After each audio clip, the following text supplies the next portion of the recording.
Good evening, everybody. Welcome to Boomer Breakdown, the second edition of this for the season.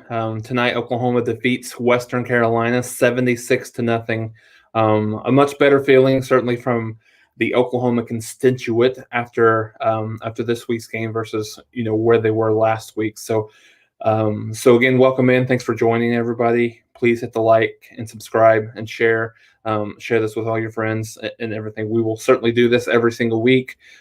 This week we didn't do a pregame show just because of the nature of the opponent, but next week we will still do we'll do a pregame and a postgame, and then we'll still do our upon further review on tomorrow night as well. But Oklahoma wins 76-0 in a game really that they did what I think all of us watching last week, fans, media, thought played in a manner that we thought they would, and really what they needed to do coming off of a inconsistent, maybe a little bit of a lackluster performance against Tulane last week. So Oklahoma, as we mentioned, the game started about the way I would have expected to. I think, watching the game, what I was looking for is their ability to finish the game, particularly in the second half, particularly on defense, keep the same momentum going, and they certainly were able to do that tonight. I believe they led the game, if I remember right, 45-0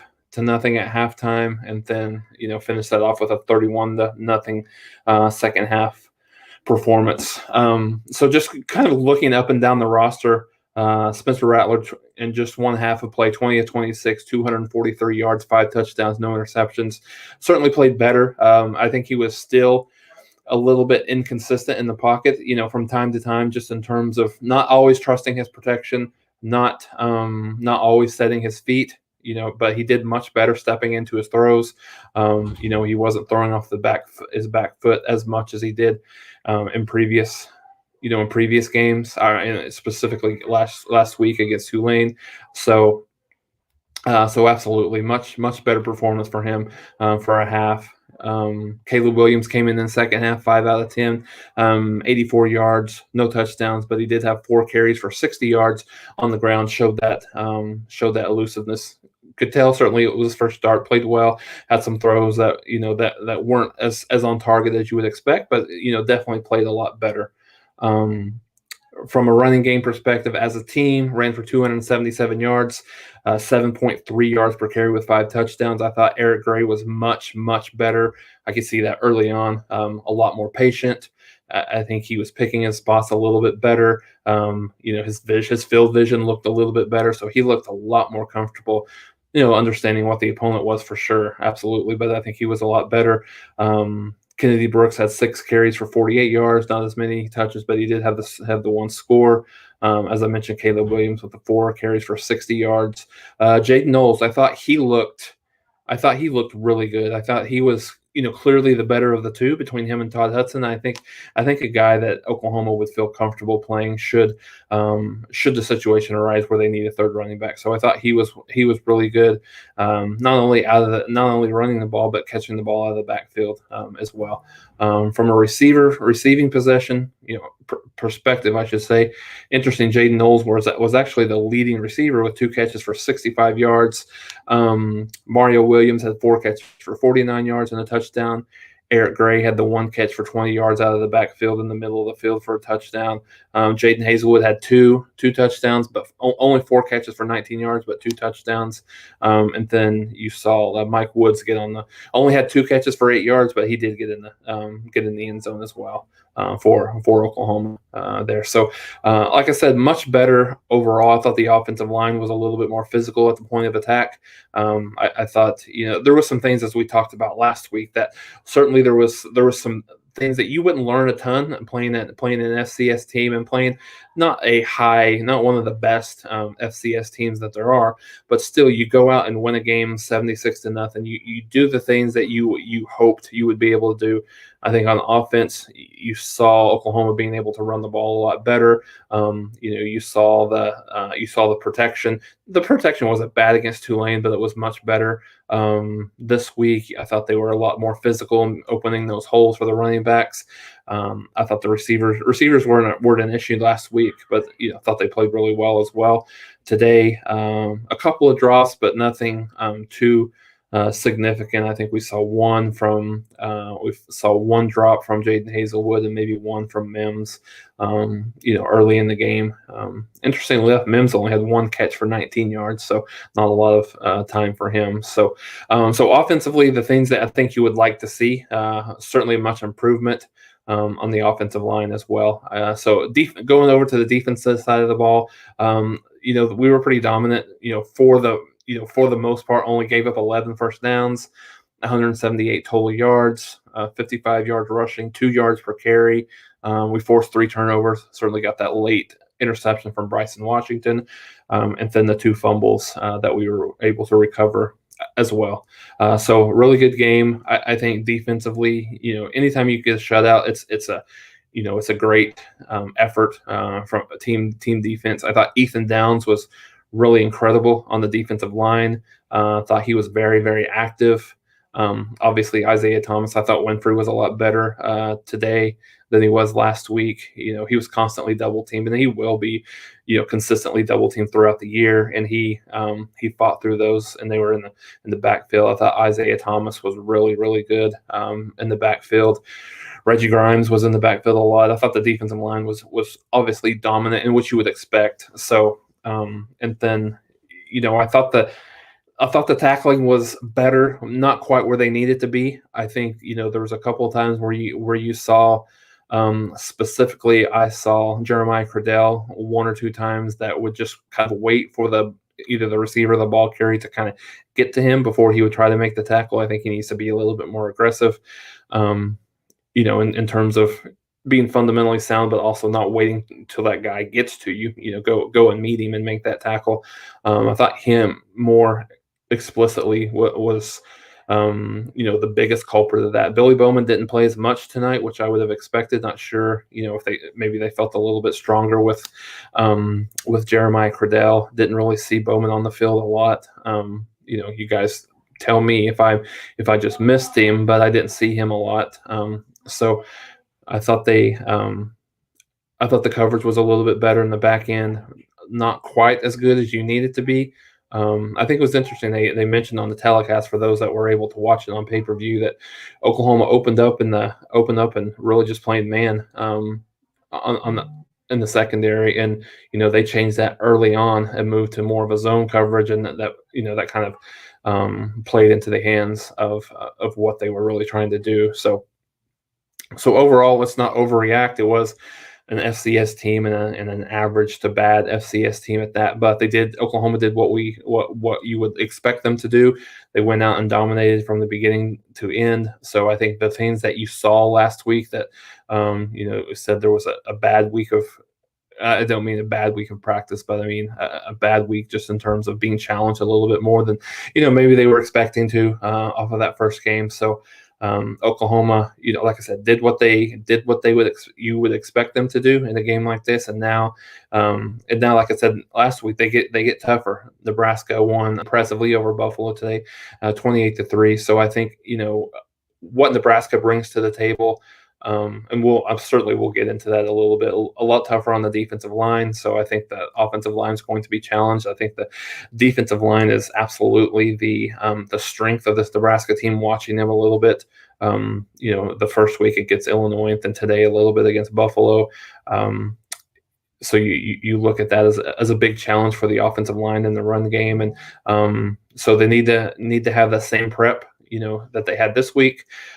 Just in terms of, and I think they'll be ready. A team like Nebraska comes to town, and it's not the same rivalry as it was, but I think Nebraska brings something with it when inside the program. So I think there certainly will be a lot of excitement coming into this game, and certainly the premier non-conference game of the season for Oklahoma, as they host Nebraska at 11 a.m. on Fox this weekend. So overall, just before we kind of get to your questions and comments, love to hear any thoughts that you guys have on the game, the season thus far, anything that you were upset about, you would have liked to seen a little bit more.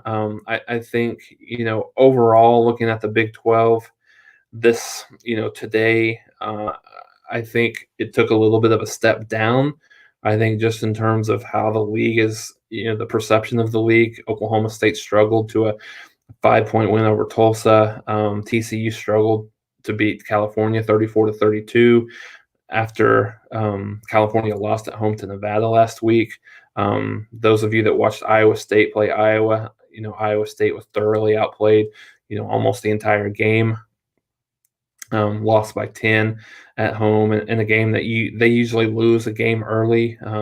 They struggled against Northern Iowa last week, and then again, I don't know what struggled offensively. They tend to do that early on in the season and kind of figure it out, and then the rest of the league. We obviously Texas lost to just looked a team that looked extremely good week one looked pretty bad today against Arkansas. They got hammered 40-21. A couple of late touchdowns by Texas even made it close. So yeah, I think after week one, it looked like Oklahoma certainly struggled, but probably was still the best team in the Big 12. But now you look and you still have a logjam. You have Iowa State and you have Texas, you have TCU, and you have West Virginia, and a lot of those teams are pretty close. So it'll be interesting to see how it shakes up here as Oklahoma has their last tune-up before, as we talked, the schedule increasingly, I think, gets difficult as you host Nebraska next week. Oklahoma's probably, I don't know, anywhere from a 17 to 20-point pick, I would say, against Nebraska right now. And then you host West Virginia before you go to Kansas State, and then obviously Texas at Red River. So yeah, like I said, Oklahoma did exactly what we thought they should do, coming off of a bad week, a bad game, and then they played extremely well. I think there's not really much. I mean, you can nitpick a few things, but there's not really much that you could probably take away from here in a bad way over this game. So we'll go ahead and go through your comments and questions, and I'll ad lib and bring any thoughts. I think on the national scene, many saw Ohio State and Oregon early on. Really, really good game. Impressed with Oregon. Ohio State's got some defensive problems that they got to work out. Georgia looked incredibly impressive against UAB. So Alabama and Georgia are your clear top two teams, and then you certainly have Oklahoma probably will jump back up to number 3. I mean, they were 2, I should say, but jump up a slot to number 2 or to number 3. Sorry, I'm getting my words tongue-tied a little bit, but yeah, Texas A&M looked very sluggish on the offensive side. So there's a lot more parity in the game so far. That I think that's one of the things that's that's manifesting itself a little bit through the first 2 weeks of the season. That I think there's a lot more parity in college football than maybe there has been in the past. So yeah, it makes for an interesting season. Specifically for the for the playoff and the conference races and stuff like that. So, all right, we'll get to so invite your friends, as we keep going here, we'll go for an hour or so. As long as you guys have questions and comments, we've got 42, 43 in the chat. So share, tell your friends, or just hang around watching the game, or, having a beer or whatever, just watch, come join us and we'll talk some football, whether it be Oklahoma, talk about this game, and we'll talk about next week's game as well. Brian Bullock, thanks first. Absolutely. Good job. I don't remember seeing you, so thanks for joining the pod here tonight. I appreciate it. Didn't see it, but I guess they were, yes, definitely much, much more engaged this week. I think you could see that early on, and it continued throughout the game as well. So I think they were extremely, it looked like they were extremely engaged, extremely focused, and played well throughout the totality of the game. So Ethan Downs, yeah, I think that was one of my big takeaways, Ryan, was Ethan Downs. I think he looked, of the freshmen out there today in week 2, Ryan, I thought he was the most impressive. He forced that fumble, late in the game, tracking down the quarterback on the run game, and then he got a sack early on in the game as well. Played early and often, so I thought he looked really good. I thought I thought Danny Stutzman looked really, really good as well at the linebacker. He played, he was playing throughout the game, getting a lot of reps. I think he's kind of worked his way up into, potentially a starter. Now, there was an injury. If you guys know exactly what happened, let me know. It looked like, he possibly could have had a broken arm. I don't know. I hate to speculate because I didn't hear them talk about it on the telecast. But if you guys have heard anything or seen anything, please let me know and post it in the chat here. But it didn't look good. But I hope it's nothing serious, that he can still be able to play a lot. Obviously, because he's, I think he's working his way into possibly being a starter. I think he played extremely well, and he played early. I couldn't remember if he was in there with the starters, but he was in there very early on for Oklahoma.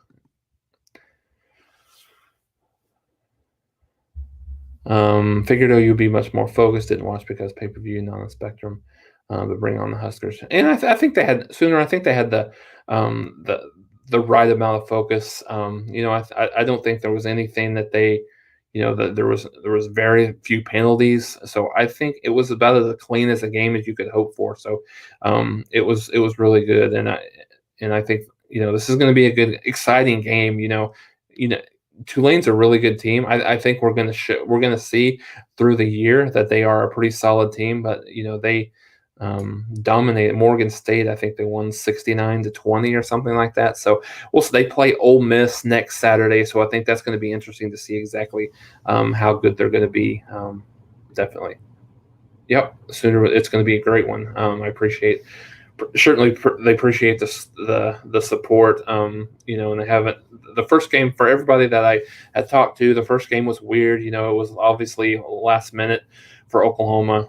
Hosting that game pretty much last minute, and it kind of looked like it kind of felt like a spring game from some of the people that I talked to, and then throughout the game, and they've lost some intensity, and the crowd was there. So I anticipate, even with an 11 a.m. kick, that the crowd get jacked, or will be jacked next week for Nebraska, the premier non-conference game of the season, obviously, for Oklahoma.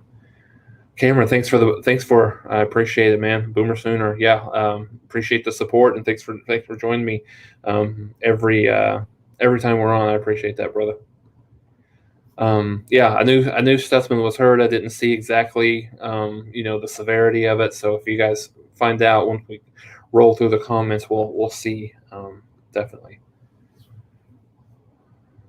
Oregon lost to Texas. A&M looked like trash, and Texas lost. Yeah, I was really, honestly, Cameron, surprised at how bad Texas looked. I was pleasant. I mean, not pleasantly surprised, but I was surprised at how well they looked last week against Louisiana. Louisiana was one of the better, if not the best, probably not the best, but one of the 2 or 3 best group of 5 teams last year. Only lost 1 game by field goal to Coastal Carolina all year. So I thought they would be. I thought that would be more of a challenge, and then ended up obviously not being as much of a challenge. And then Arkansas just kind of rolled them. Hudson Card did not look good at all. Was really surprised at how well Oregon played. Especially they struggled a little bit down the stretch defensively, but they were able to make enough plays down the stretch. And again, Ohio State struggled defensively. They gave up, I think it was 38 today. I think that the score ended up being, or maybe it was 35-28 was the final, I think. So, gave up 35 points today, gave up 31 last week. So I think they've got a lot of improvement to do on the defensive side of the ball. The bad thing, this is kind of one of the things that I mentioned with the same thing with the same commentary with Ohio State as I have with Clemson, is they don't really have anyone in that conference that's going to be able to challenge them, specifically the way that Oregon did. You could see a Penn State challenge them a little bit. Maybe as Indiana hosts them, they could be a little bit more of a challenge. But yeah, I think Ryan Day's got to be back there blaming, pointing the fingers to on the defensive side of the ball, just able to get a few more stops, and they would be able to pull out that victory in a game where they gosh, I'll have to go look at it, but I know C.J. Stroud threw for almost 500 yards. They, almost had 700 yards of total offense, I believe, at least over 600. So yeah, so definitely. Pac-12 is looking better. Yeah, we were talking about that earlier.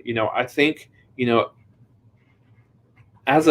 terms of when you look at a conference that has been much better from last year to this year, I think you got to look at the Pac-12 being the conference that is the most improved from last year to this year. You look how good Oregon is. UCLA, as you mentioned here, beating LSU last week. And then you've got USC. They play a little bit later against Stanford. But, yeah, I think they're much improved. They're a much improved conference, definitely. All right, Brian, thanks for the comment. Billy was hurt. I didn't hear, I didn't see anything throughout the day, and I hadn't heard anything, and I didn't hear them say anything on the telecast, but hopefully he wasn't hurt bad. I see later here, it happened early on in the first quarter. His leg was wrapped in ice. So I'll get some feedback on that and try to figure out exactly what that looked like. But yes, definitely. That's not good to see, as he was a starter last week. Didn't think the coverage was where it needed to be either. Too much separation, especially for a low. Yeah, I think that was probably, Ryan, the biggest takeaway, especially early on. I thought it was a little bit better mid-second quarter on. The coverage was a little bit better, but yeah, I think that's fair. I think that's probably on the defensive side the most improvement that Oklahoma needs to make is on the back end from a coverage perspective. You saw a lot of guys. I think McCutcheon started, if I'm not mistaken, and he played pretty well. He got caught in that crossing route early on in the game when Oklahoma was playing a little bit more man in the back end. But yeah, certainly I think that's the area that needs probably the most improvement on the back end is the coverage in the secondary, without a doubt. Hey, Sean, thanks for joining. I hope you're feeling a little bit better. I know you were pretty down on Oklahoma at this time last week. So yeah, one game at a time. I know it's very cliche-ish, but as a coach, that's one of the things that I kind of think about is, I think the exciting part of a team is just seeing how much they grow from week to week. And so, yeah, I think there's there's quite a bit of ways to go, but when you kind of think in the back of your mind, you win a game 76-0, no matter who you beat. I think that is certainly that's solid in terms of building that confidence and building that just ability to know how good you can be as a team to where you're at, and understanding that the two of the top 5 teams already have a loss. I think going into 2 weeks, you certainly wouldn't expect Oklahoma to have a loss, but at the same time, last week you got challenged a little bit as well, but just to see exactly what that looked like, which was good. Mr. John, WC was one of the worst teams always played in decades. I don't know if you can measure them. They were really bad. Yeah, I think the one thing, Mr. John, that I would kind of compare them to is Missouri State last year. I don't know that I would say that this team is much worse than Missouri State a year ago, maybe. But you look at that game. I believe that was a 48-0 Oklahoma win. And I think the biggest thing, just for Mr. John and overall everybody watching tonight and joining us, and we got 53 on the line. Great job, guys. I'm excited to have this many people on watching and talking about Oklahoma football tonight. But when you look at the biggest takeaway that I had, me and my father were sitting there watching the game together, and the takeaway that we both had is like, okay, 45-0. This is what we expect. Let's see how they finish. Can they finish the game defensively? Can they keep their foot on the gas pedal? And they did. In a lot of games that we've seen in the past from Oklahoma, they would have given up a late touchdown, or they would have just emotions. Like a perfect example last year against Missouri State, they did not score in the second half at all. The 48-0 game was what it was at halftime, and that's how it ended. So I think you take little victories in games like this when you know that you're not going to get challenged. So yes, that's been heard. So if you guys have any details, please, please let us know. Ryan, happy to see the effort focus for 4 quarters. Absolutely. Yeah, I mentioned this at the start. Sooner Thrawn. Yeah, it's a pretty bad day for the Big 12. I think the Big 12 had a little bit of an opportunity nationally. When you look at Texas, really just I know the score was a little bit closer than what the game indicated for Texas, but I think it was a 40-21. If I believe, yeah, if I remember right, yeah, 40 to just pulling up the stuff here, 40-21. Arkansas really dominated the game for the most part. I was kind of looking back and forth. You know, Texas only had 256 yards of total offense. Arkansas had 471, and so Hudson Card struggled. So I think they may have maybe a little bit more of a quarterback controversy, coming into the remainder of the season. I believe they host Rice next Saturday. So Hudson Card 8 out of 15 for 61 yards. Not very good in terms of throwing the ball down the field. Casey Thompson was 5 out of 8 for 57 yards. Bijan Robinson 19 carries for 69 yards to lead the way in the ground. So yeah, bad day for them. Bad day for Iowa. Iowa controlled that game for the most part. Iowa was up 27-10. Iowa State got a late touchdown as well. And my concern about Brock Purdy overall, was his ability to protect the football. And as I look at this, it was kind of amazing.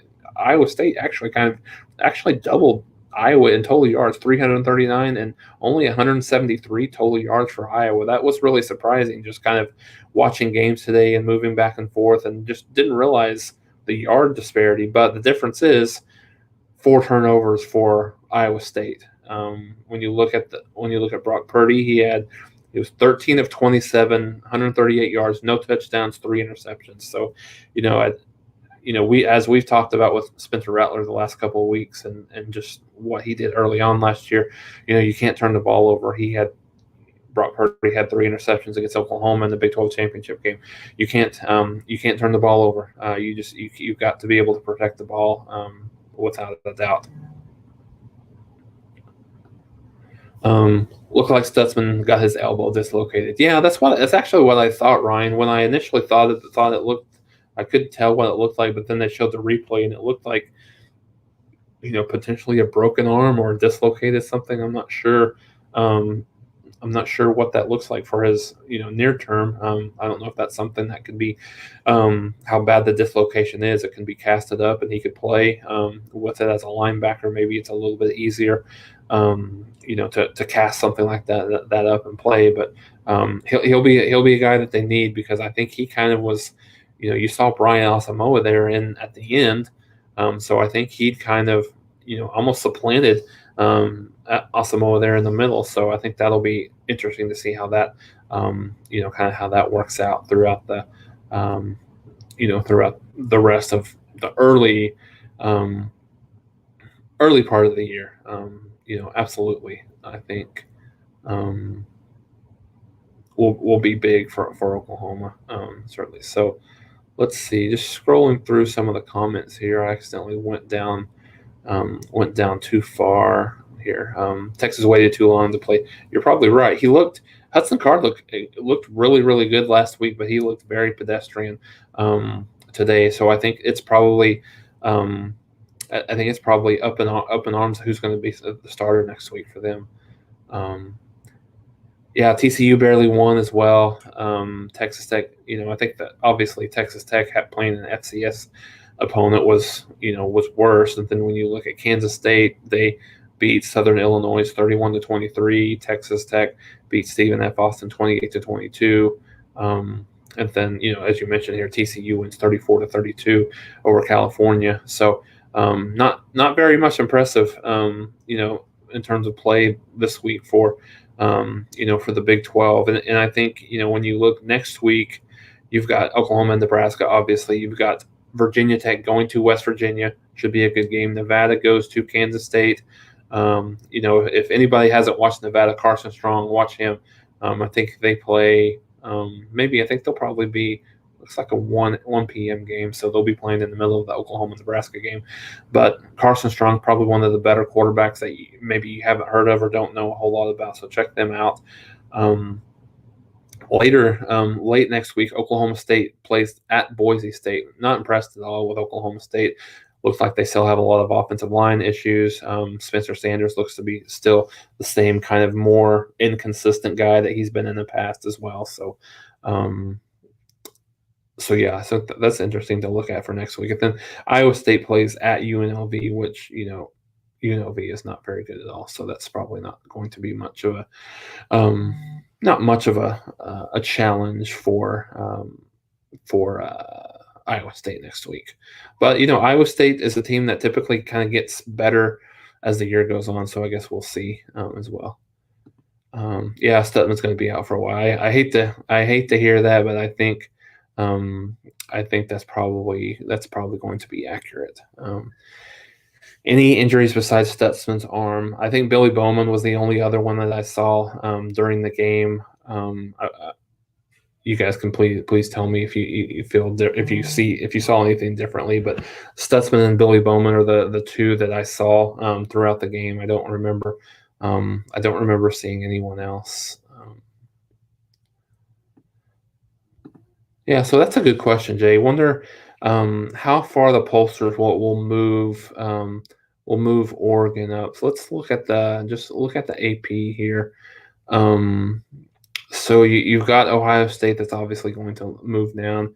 Wouldn't be surprised to see A&M move down maybe a spot based on how they struggled. Notre Dame struggled. Obviously Iowa State will drop down. So I would say, you're probably looking at 7 or 8 maybe. I know there's a comment that I don't think there's any way they move to 3 or 4.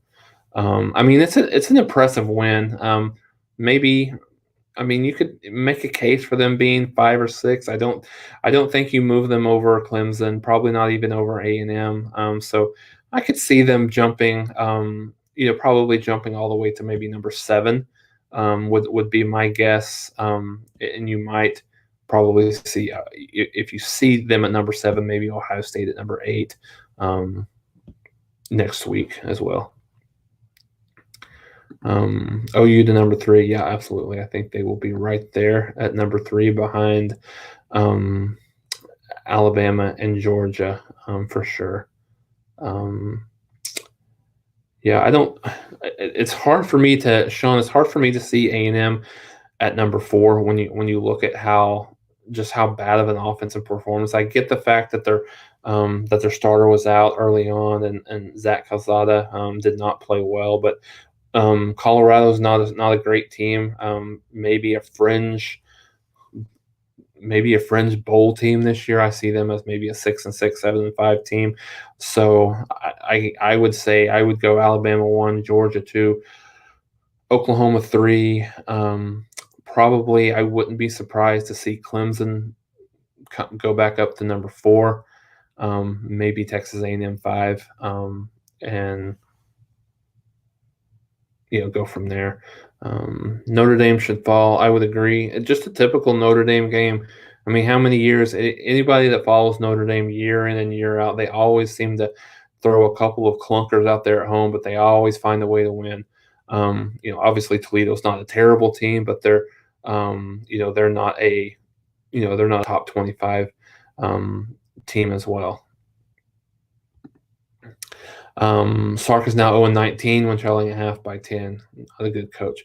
I think it remains to be seen just in terms of what kind of a coach that he can be. I think he's getting a second chance to what he was at with Nebraska. I'm sorry, there's a Nebraska comment here, and that was what was on my mind. How he was at Washington, I should say, and then kind of revitalized his career certainly at Alabama. So it remains to be seen. I think he's one of the better play callers in the country. I don't know that I would say he's better than a Ryan Day or a Lincoln Riley at this point. But I think you look at a guy like that, CE, and then you want to see how he does with his own players. It's a little bit easier when you have the caliber of player that he had at Alabama. But we'll see how he does with his own players when he gets them in, for sure. Better be even more engaged next weekend, and they will. I think, Sean. And I hope this is just kind of a rallying comment, and you weren't really engagement than they had this week, because I think Oklahoma was about as engaged as you would hope for against an FCS team. Given the fact that they got their attention, the attention was made to them by the coaches this week. I think they were engaged as you would have expected them to be engaged today. Absolutely. Nebraska OU score prediction. So I see there's a few here, so we'll get to them as well. 45-24 for Tyler. I think that's probably about what the point spread would be. I think I would say 17-20 points in that neighborhood is what I think the spread would probably open up as for Oklahoma. How did Caleb Williams look? I think he looked about like you would expect a guy making his very first really serious snaps at quarterback. I think he was a little bit up and down. I think the one thing that you liked that they mentioned on the telecast, that he was able to look off of his, scan the field and go to his third receiver on a couple of occasions. So I think he was 5 for 10 for about 60-something yards. He had a really good run.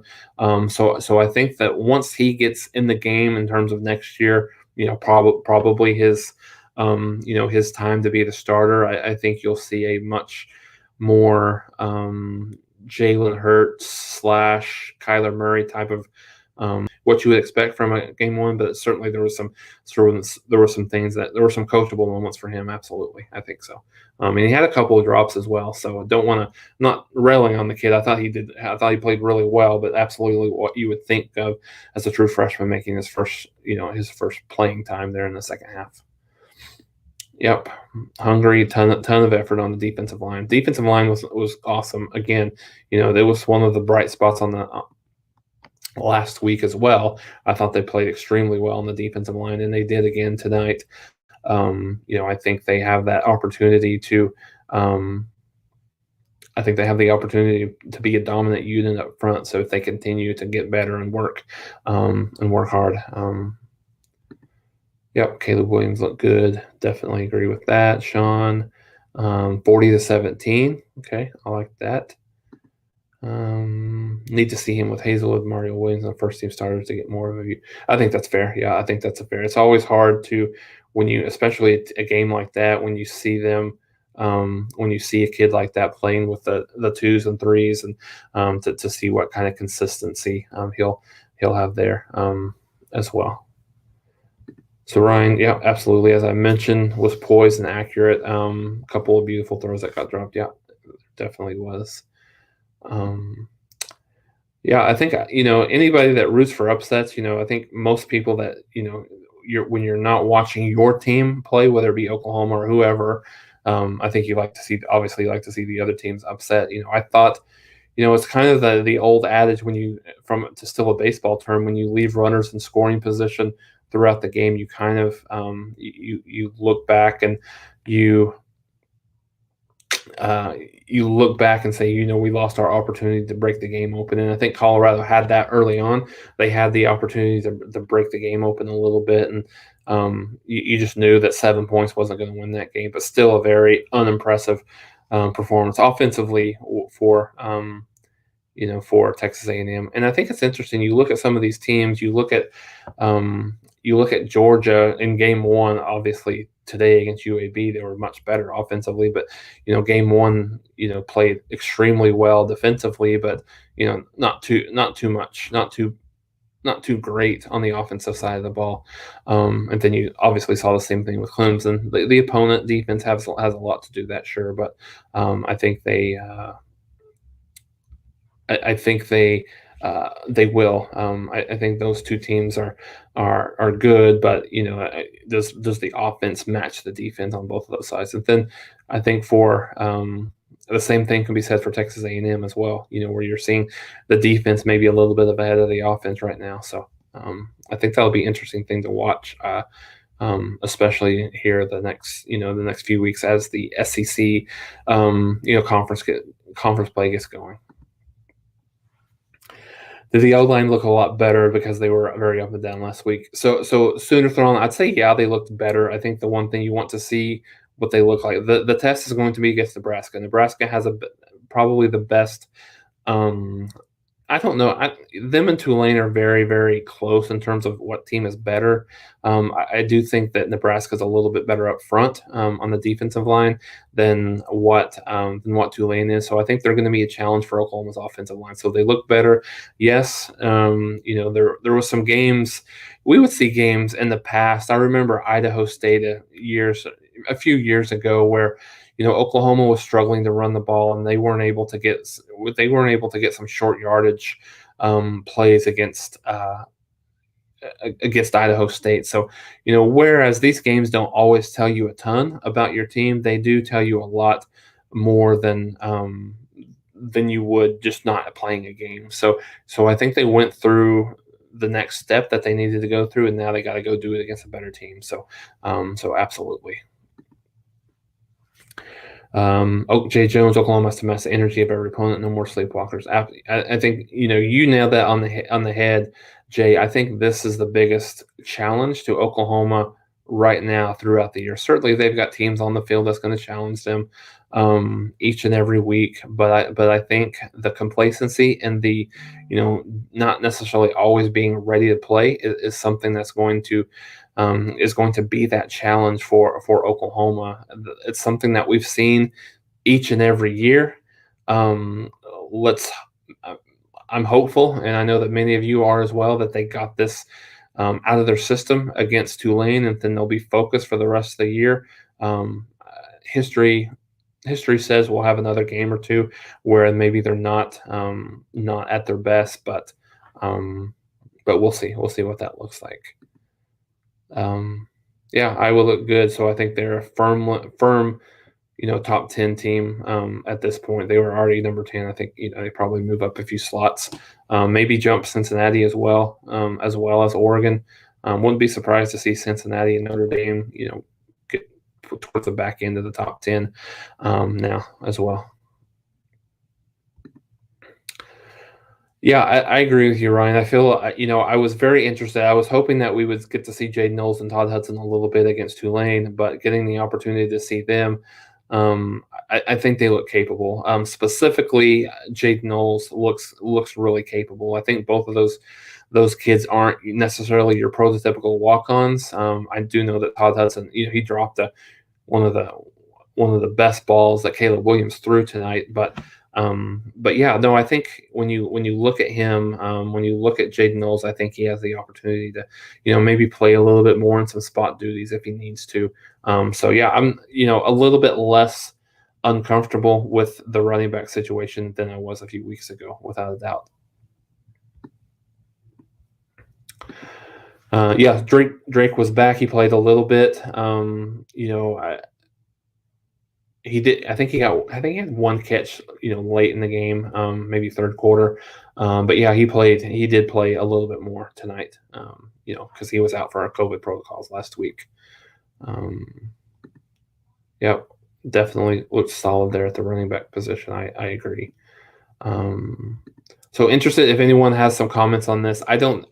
Obviously, I wasn't aware. I didn't even notice that Billy Bowman. I thought I remembered seeing him very early in the game, but then I didn't see him anymore. But someone said he had a wrap around his leg, ice pack around his leg. Hopefully, it was just precautionary, and he could have went back in the game, but don't know exactly what the extent of that was. So if anybody hears some, and I'll check here while we're watching, or while we're going live here as well. But yeah, let me know if you have any, to the extent, because they definitely need that depth in the Sooner backfield as well. Yeah, so interesting comment out of nowhere there, Sooner Throng. Yeah, so I think that he was inducted, or there was conversation about with him with Chuck Long at halftime. And then if anybody caught the pay-per-view, I don't know if anybody that's on here watched the pay-per-view. I don't know about you guys, but I'm just completely thrilled that Oklahoma only has one excuse me, only has one pay-per-view game per year, obviously because of the fact that you don't want to have to pay to watch Oklahoma play week in and week out. But two, the product was just, to me, it was just so bad. Chad McKee was the play-by-play, which obviously he's employed by Oklahoma. A decent studio host, but he was just didn't really know the players, didn't always know what was going on. I thought Chuck Long was decent as a play-by-play guy, not great by any stretch of the imagination, but Chad McKee was just so bad on the play-by-play. It was hard to watch, and at least for me, watching that product was much better seeing Oklahoma on the Fox, ESPN, wherever, versus being on pay-per-view. Let's see. With Texas and Iowa State losing, we don't really have any quality wins left this year. I think let's let that play out to see to see what happens throughout the year. I think off the cuff, you're right, Jay. The quality opponents aren't there, but hey, you go 12-0, 13-0 in the conference championship, you're in the playoffs, and you don't even have to worry about it. At worst, right now Oklahoma goes 13-0. At worst, they're probably a 2 seed in the playoffs. So at worst, I don't think it matters what the opponent look like. That Oklahoma's a playoff team, because even if let's look at this. Let's say Alabama and Georgia go undefeated through the rest of the year, play each other as number 1 and number 2 in the SEC championship game. Obviously, whoever wins that game is going to be the number 1 seed. Conventionally, in this situation, Oklahoma's 13-0. They are sitting at the number 3 spot, and then the loser of that game probably drops to either number 3 or number 4. And then you have Oklahoma as the number 2 seed. So I think, should Oklahoma drop a game, Jay, I think that's critically important to think through, just in terms of the quality of opponent and what Oklahoma has in the Big 12. But should Oklahoma be undefeated, it's really not going to matter, I don't think, a whole lot in the grand scheme of things. And I think now you have a team. You have 2 teams, Clemson and Ohio State, both with 1 loss. That number 1 can't afford to get another loss. Number 2, what does that look like? Both of those, the Big Ten is probably a little bit stronger this year, top to bottom, than the ACC. I think the ACC, you have North Carolina and Clemson. Aside from Clemson, obviously, you got North Carolina that will challenge, and you've got you've got maybe NC State, although they looked horrible today. I don't know I think they ended up losing that game to Mississippi State. I don't remember. Let me look right here just to see. But they didn't look very good early on. And yeah, Mississippi State won that game 24-10. So I think, what does the committee look at a team like Clemson? If they have, they run the table, but they don't beat a top 15 team all year, a top 20 team with a loss. What does that look like versus an Ohio State if it ends up being that type of game? So I think so that's interesting to kind of think about as we look through the remainder of the season. Yeah, just win. I think the Al Davis moniker, just win, baby. I think that's what you need to think about if you're Oklahoma. Right now, at least, don't worry about style points or anything like that. You keep winning. Obviously you want to be impressive in winning. We saw what happened past week when they had a less than impressive victory over Tulane. They dropped 2 spots. So you want to be, somewhat impressive, but you don't have to. I don't think at this point you have to worry about style points.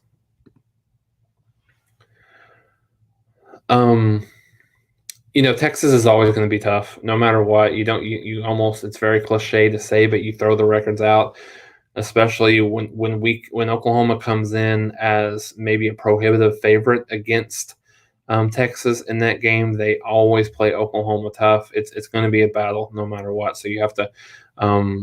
Iowa State's going to get it together. They're going to be a lot better come November. You can mark it down. Right now they don't look very good. And also, someone tell me if you watched this game or you've heard anything on Kansas State. I think they won the game 31-23, but I think their quarterback Skylar Thompson might have got hurt. I'm trying to see. Um, I know he played. It looks like looking at stats, he was 3 for 4 for 96 yards. He only, and then Will Howard played the rest of the game. So he was 8 out of 17 for 76 yards. So if someone watched that game, tell me or heard anything about that. I don't know if he's injured or what happened there, but if they don't have them, that Kansas State game is not quite as tough as I thought it. As I thought it might have been. Coming into the season. Yeah. If we have Oklahoma has a loss this year, I think that's when the style point. That's when the style points come into play. Absolutely. Yeah, we haven't seen them in a while, and I think Nebraska coming off of that loss against Illinois, which increasingly looks worse and worse, with Illinois losing to Texas San Antonio last week, and then Illinois really getting drubbed by Virginia this morning. I think that score was 42-14. Virginia, Virginia hammered Illinois 42-14. So. So that loss looks worse and worse for Nebraska. So you got to think that they'll bring their best foot forward as they come calling to Oklahoma. Definitely got to go undefeated. I think that's the name. We talked about the improvement in the Pac-12. Washington is not among those that I would say is much improved. The offense is indeed terrible. I think they're down 24-10 right now to Michigan. Michigan doesn't, look great either. I don't think that they're going to be a big challenger for the Big Ten. But I think you got Penn State, who's I think they're pretty solid. We'll see exactly how good they are. Auburn goes to Penn State. Next Saturday, College Game Day will be in Happy Valley.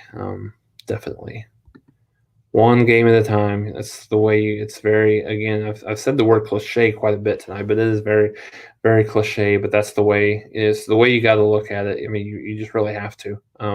Specifically with Oklahoma's history of blowing leads and not necessarily respecting every opponent, you've got to have that moniker for Oklahoma. I definitely think, Sean, I do think that Texas will be going with will be going with Casey Thompson. I mean, at least it'll be more of an open competition this week in practice as they go to or they go back home to face Rice. As well. Let's see. Sorry, I skipped some comments here. Let me go back. I want to make sure that I get them. I just have to put this up there for fun. Where's all the Rattler hating bandwagons now? So let me say this. Brandon, let me say, yes, he was much better today, but there's still some things that concern me. Watching him play, I think he's still very quick to leave the pocket, which is a little bit concerning. I think he needs to learn to, and I know he throws a little bit better on the run. I get that, but he's going to face defenses that are a little tougher, a little bit more disciplined, and he has to trust his protection. His protection has been fine the first two games, and he still has a propensity to move and not either throw off that back foot or throw or just throw high to receivers that are open, lead them a little bit into the defensive backs a little bit more than what he should. He was much better, but he needs that mechanical improvement each and every week, and along with the decision making to be what he needs to be and what Oklahoma needs him to be, which is one of the best quarterbacks in the country and a Heisman Trophy candidate. Yeah, he looked horrible today. I agree, Sean. I think Iowa State from a stat sheet perspective, they outplayed Iowa, but they, the turnovers killed them. Heartbroken for ISU. I thought they would have been able to win with that super senior stacked roster. And so, Roberto, thanks for the comment about Iowa State. And this is I've seen Iowa State as a team that many people have picked. Many people have picked Iowa State to even make it to obviously make it to the Big 12 championship game. I've seen them be a trendy pick to win the Big 12. I've seen some even pick them to make it to the playoff. And I've got in my predictions, we'll see what it looks like. I've got Iowa State 9-3 this year, still making it to the Big 12 championship game against Oklahoma. But I one of the things that concerned me about Iowa State coming into this year was really the fact that they've never been this highly ranked ever in the history of the program. So how are they going to be able to handle that in terms of a team that is being expected to do great things as opposed to kind of being a little bit more of an underdog, type of thing. So I think that was the thing. I mean, and granted, he doesn't have a lot of Iowa State doesn't have, 9-3 is still a solid season for them as well. But I think, I got them losing twice to Oklahoma, and then I've got them losing to, I had them losing to Iowa, and I believe they go to West Virginia, and I had them dropping that one, I believe. I'll have to go look at their schedule here while we're talking. Yeah, that was my concern. I mean, they had a loaded roster, to your point, Roberto, about some of those super seniors. They had tons of players coming back, almost everybody on both sides of the ball. And yeah, I thought that they had a chance to be good, but I thought 9-3, maybe 10-2 was probably their ceiling. They go when you look at I had them. Yeah, it was at West Virginia that I had them losing. And then Oklahoma twice, along with Iowa. So we'll see. We'll see how it goes. They have the opportunity. They go to Kansas State. So again, that's tough. You never know what to think there. Yeah, I noticed the same thing, Sean. A lot of open guys tonight. I think it was easy on him, and I think, like I said, he bails the pocket a little bit too quick sometimes. And I think, he has a propensity not to be patient and let the game come to him. I think those are the two concerns.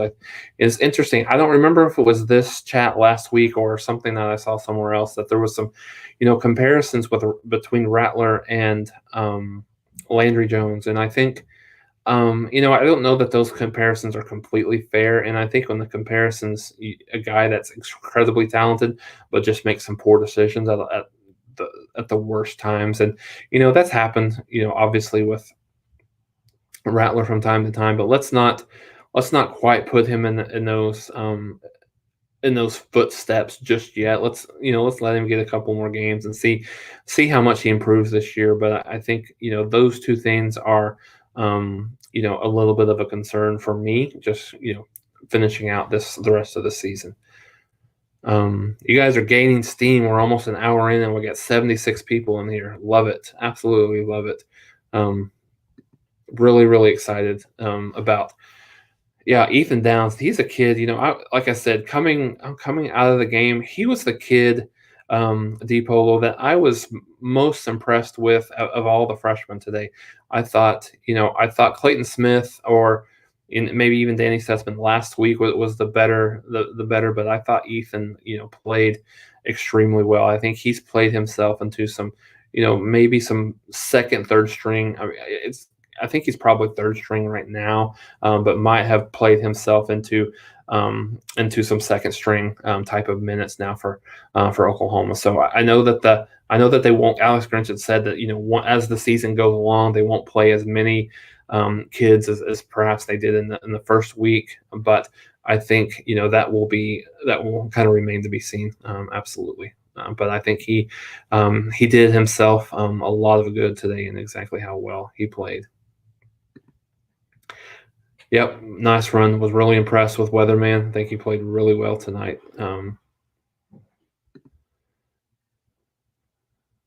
That was the worst thing I've seen from Campbell at Iowa State. Yeah, I mean, you got to remember, Sean, they've lost some games early on in the in the regular season to some teams that they were better than. Obviously, Louisiana last year. I think Northern Iowa a few years ago they lost to. So they seem to struggle, and they tend to get much better as the season goes on. So let's see how they do. Let's not completely write them off yet, as well. So we've got 90 in here. I'm gonna make it a goal. Get as many people as you can in here. Let's get to 100. Let's hit 100 before we stop tonight. That would be incredibly impressive. Let's see if we can get there. Let's not lose steam. I know it's 10:30 at night, but let's see what we can do to get there. I'd love to see 100 people before we exit tonight. Um, Legit. Yeah, Tyler, thanks for the comment. Yeah, definitely legit. Super excited to see him the rest of the year. I'd love to. I think, as we mentioned a little bit earlier in the chat, a little bit. Um, I think he is a guy that we would feel comfortable with playing.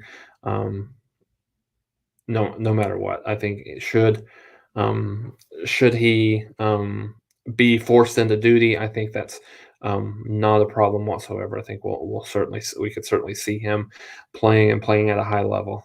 It would be interesting. I would love to see him play against a Big 12 team or even Nebraska in the time. Don't wish any injury on Kennedy Brooks or Eric Gray, but just would love to see what he looks like against when the game is still in doubt. Certainly, Sooners absolutely agree. If you watch him next week, if you haven't had a chance to watch Carson Strong, I think last year 27 touchdowns, only 3 interceptions. Former Oklahoma special teams coach, I think, offense side of the ball as well. Jay Norvell coaches as the head coach at Nevada. So yeah, absolutely. Should the Texans pick Rattler in 2022? I don't follow NFL in as much as I probably should. I do. I play fantasy football, and I watch it from that perspective. But the college game a better is such a better product for me. I just love the college game much more than the professional game. But so I don't know. I don't even know what pick the Texans could possibly have in 2022. I think in terms of there was a lot of thought about Rattler possibly being the number one pick. I think he slid a little bit, but some of the things that mechanically that we saw in the first game were probably concerning from a next level. But he's got next level arm talent. He's probably the most talented from an arm perspective that Oklahoma has had ever at the school. Even better than Baker, better than Kyler, just in terms of the way the ball kind of flies off his hand. So he could certainly work his way. I definitely think he'd be a first round draft pick. I don't know. Number one pick, I think he'll have to continue to improve and continue to get better in some of those things that we've talked about. So, Sean, I guess we're the kiss of death here. We were talking about how bad the Washington offense is, and let's look at what they're doing. Now waking up, to your point, waking up just a little bit. It's still 24-10. Checking in on the score here, Michigan's up. Looks like they're about. If they haven't scored here, I'm just following on my phone, and I know it's a little bit behind. If they haven't scored, either they're going to. Looks like they're in the red zone here, with just a few minutes to go in the game. So solid win for Michigan. They look to be a little bit better defensively. Still not as good at the quarterback position as you would hope. I think Cade McNamara with 7 of 15 for 44 yards. That's not going to do it. Even in the Big Ten, they're going to have to be able to throw the ball a little bit better than that. I know they are very, very run heavy, 52 carries for 331 yards on the ground. So I think they're relying on their running game a little bit. But yeah, I think the Wolverines are better, maybe an 8-14, but I don't think they have enough offense to beat Ohio State. But we'll see what happens. Both of those teams have to have an opportunity. So where will the Hogs be ranked at? And let me see. And just looking at the rankings, I was curious to see if they even got any votes in the top 25 when I saw that comment come. If they, let's see.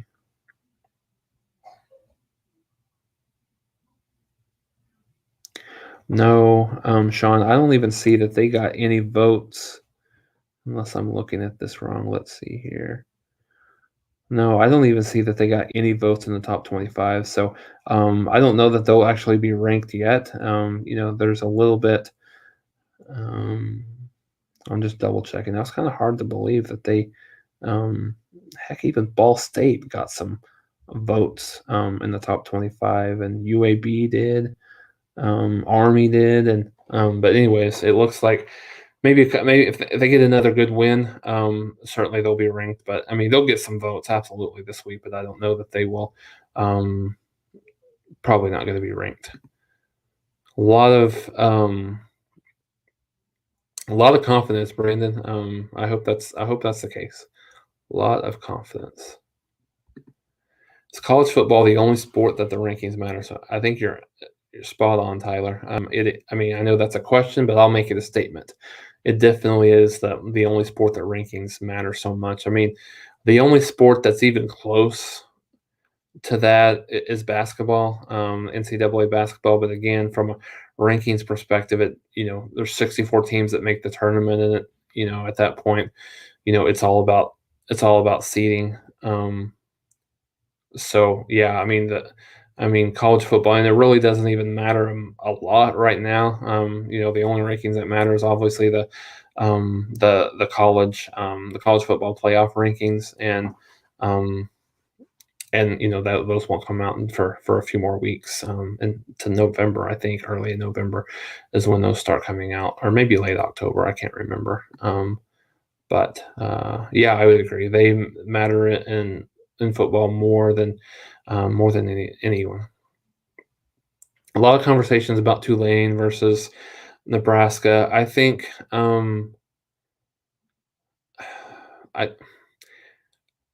one of the things I'm interested in, of course, we won't know this until after. So I don't, if you look at Tulane, I don't know if they're way better than Nebraska. Tulane plays at Ole Miss next Saturday. It doesn't happen until next Saturday night. So the Oklahoma against Nebraska game obviously will already be decided.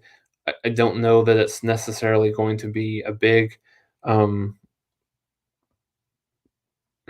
big determining factor, but I'm interested to see how Tulane plays against Ole Miss, just to see, was it just one of those fluke things where Oklahoma wasn't ready to finish the game and they didn't play well, or did Tulane play better than people thought they would, or they did, because of because Tulane kind of pulled it out of them. So I think that'll be interesting to see next Saturday night. And Michigan goes up 31-10 here, as that game is pretty much over at this point. And I saw someone in the chat, I'd forgotten, maybe it was you, Sean, that had mentioned Skylar Thompson's injury. It looked like, he had an ankle injury, or maybe even an Achilles. So we'll see what that looks like. If that's an Achilles, that's bad news for Kansas State, because Will Howard is not even close to being as good. He struggled last year with Kansas State, lost the last 5 or 6 games of the year. And they did not play anywhere near as good.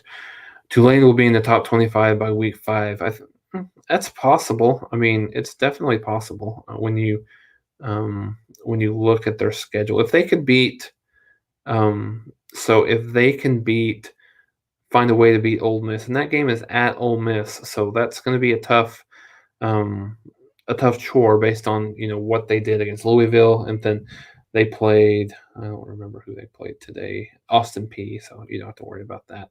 So, when you look at Tulane's schedule, they have, like I said, they have Ole Miss at Ole Miss next week, and then they play, then they host Tulane and go to East Carolina and then host Houston. So After that's week 5. I mean, I could conceivably see it's hard for me to see them going in to Oxford and beating Ole Miss next week, but they certainly could beat UAB and Eastern Carolina.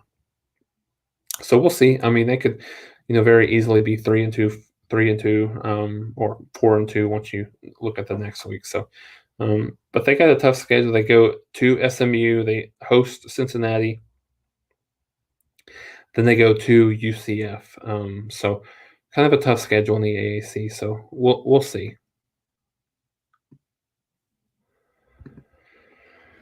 As the new 4 teams coming into the Big 12 make 2022 very likely for the SEC. I don't know Sooner Throne. I mean, my gut tells me I don't know that really has anything to do with it. I think my gut tells me that I think Oklahoma and Texas are still doing everything that they can behind the scenes to get in the SEC for 2022. Absolutely no later than 2023. I just think from a financial perspective, what are they willing to pay? Obviously, it looks like the Big 12 is going to maintain, so you're not going to see any Big 12 teams leave. So is Oklahoma going to be willing to pay that, and Texas, that $80 million a piece exit fee to join the SEC early? If they're going to join early, you might as well be in position to join next year as opposed to waiting another year. But I think the financial side of things um, is going to be interesting. And I don't feel extremely strong, sooner thrown one way or the other, but I would lean towards Oklahoma and Texas being in the SEC in 2022. But we'll see how that goes as the negotiations happen. Specifically if Oklahoma and Texas can negotiate for a lower price, then absolutely. But you get the feeling that the Big 12 is probably going to hold their feet to the fire, as much as they possibly can to be able to keep Oklahoma and Texas in the Big 12 as long as possible. Brent, I said 3 shutouts this season for OU, number 1 in the bag. So talk to me about the other 2 shutouts that you see for Oklahoma. I assume Kansas has to be the other one that you're thinking of. But interesting, I'd be interested to see, who do you think number 3 is? Is it Baylor? Is it Kansas State? Is it who is it? Who's the other one? Come back and talk to me about that, Brandon. Micah Bones did not get on the field, Switters, I think.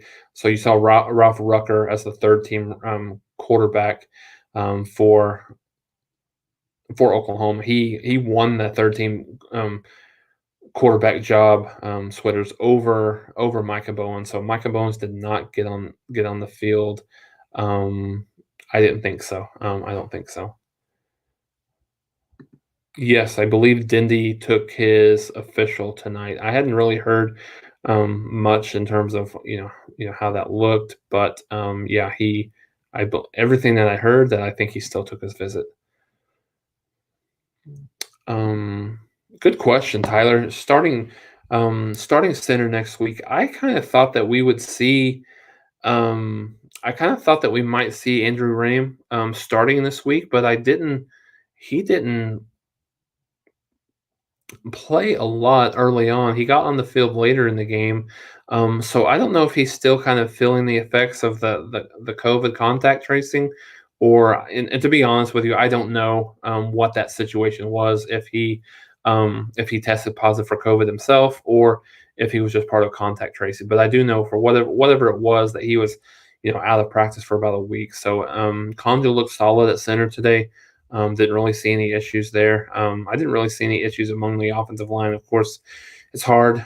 Obviously, it's hard to say with that level of competition, just to see exactly how well they played as well. So I guess we'll see. We'll see next week. I would say probably we still see Conjo if he's been the guy the first 2 weeks, unless he just has a bad week of practice, or unless Andrew Rame has just a much better week of practice. If he was good enough to start these first 2 games, I think they'll probably roll with him. And if he struggles, then they obviously got him coming back. Big Hood, yes, nice 1-2 punch there in terms of the bench strength. I agree.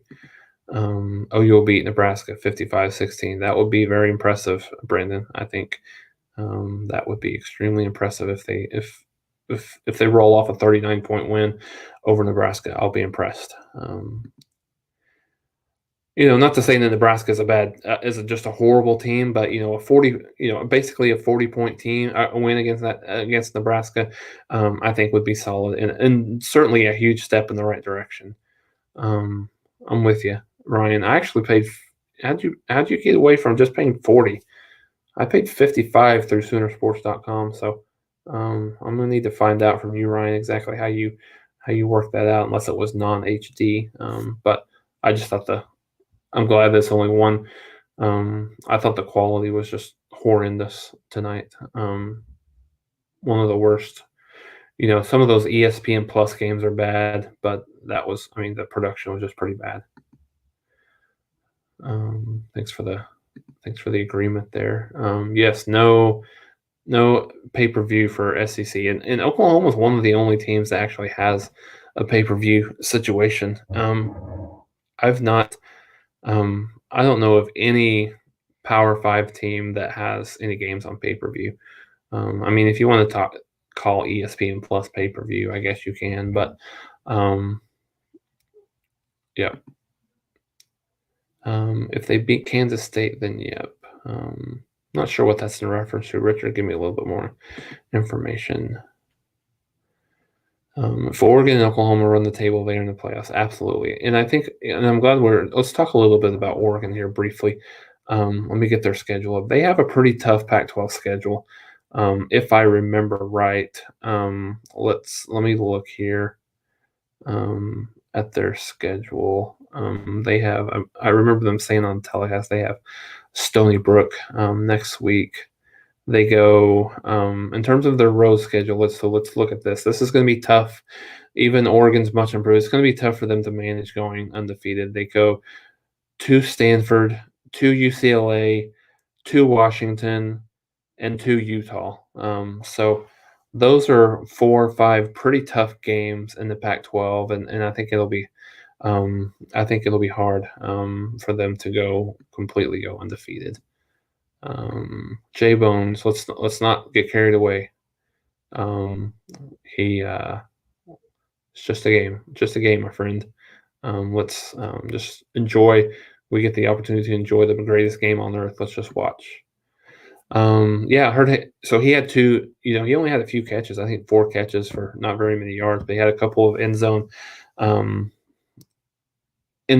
targets, which he capitalized into the touchdown. So I think he's going to be a big weapon for Oklahoma inside the red zone. Big body, obviously their biggest receiver, a little bit bigger than Mike Woods, but I think he'll have an opportunity to get more touches and get more play inside the red zone this year. Specifically with Stogner just doesn't quite look right just yet. I don't know if you guys have watched how much you've watched him play, paid much attention to him in a whole, just in the grand scheme of things in terms of where he was last year at this time, but not quite the same as we have seen that last year as well. So let me scroll through here. I appreciate all the comments. So I'm gonna so it's been about almost an hour and 20 minutes. So I'm gonna we'll go ahead and shut it down for tonight. But let's you guys remember tomorrow night about 6 o'clock we will do after further review tomorrow night and take some more questions and maybe look a little bit more forward to Nebraska this week as well. I know that we didn't have a pregame. We'll do a pregame next Saturday, early Saturday morning, and then we'll do we'll certainly do the post game afterwards, probably around 2:30 as well. So so come join us. Obviously, come follow me on my Twitter. It's just at JasonRay1. Voice of Oklahoma football is the byline, the tagline there. So come join me, and we will we tweet out a lot of Oklahoma stuff, obviously during the week and certainly on game days. Not as much today, obviously with the nature of the opponent, not as much excitement as you normally would see. But again, come join us tomorrow, 6 p.m. Upon further review. Take a if you guys get to rewatch the game. Check out some stuff from Nebraska if you've not seen any of their highlights for this week. Let's talk. We'll bring some, Nebraska questions and things like that, and we'll talk about that. Maybe let's talk about some of your favorite Nebraska memories. Those of you that's been a fan for a while, I'm only 40, so and no, I'm a man references here, but I'm I'm only 40, so I don't have a huge frame of reference on a lot of the the 70s and 80s. But those of you that remember some of those games, bring me some of your coolest Nebraska memories, and I have a few of my own that I'll bring along. So yeah, bring that tomorrow. We'll do some upon further review with with what Oklahoma had today against their 76 to nothing win over Western Carolina. But then we'll start looking forward a little bit more to Nebraska tomorrow night. So thanks for joining. Yeah, come follow me. Thanks, Cameron. Thanks, Monty. Come give me a follow. I'll appreciate it. And we'll continue to talk football. The last thing that I'll say is, yes, Oklahoma actually punted today for the first time this year. We wondered if Oklahoma would even punt, but I think I'd have to go look at the stats, but I think it was a 57-yard punt. So, this dude, Michael Turk, he's going to be a weapon for Oklahoma this year. At some point in the year, he's going to do something that's going to flip. He's going to flip the field position in a key game. For Oklahoma, maybe it's going to be in the playoffs. Maybe it's a big time Big 12 game when we're struggling or whatever it is. But yeah, he had his first punt. I'm trying to look real quick while we're still here on the pod. Yeah, I'm not seeing it. I'll have to look. Wait. Yeah, 57-yard punt late here in the game from Turk. So yeah, I think that's something that we're not going to see a lot of, obviously, but we'll see.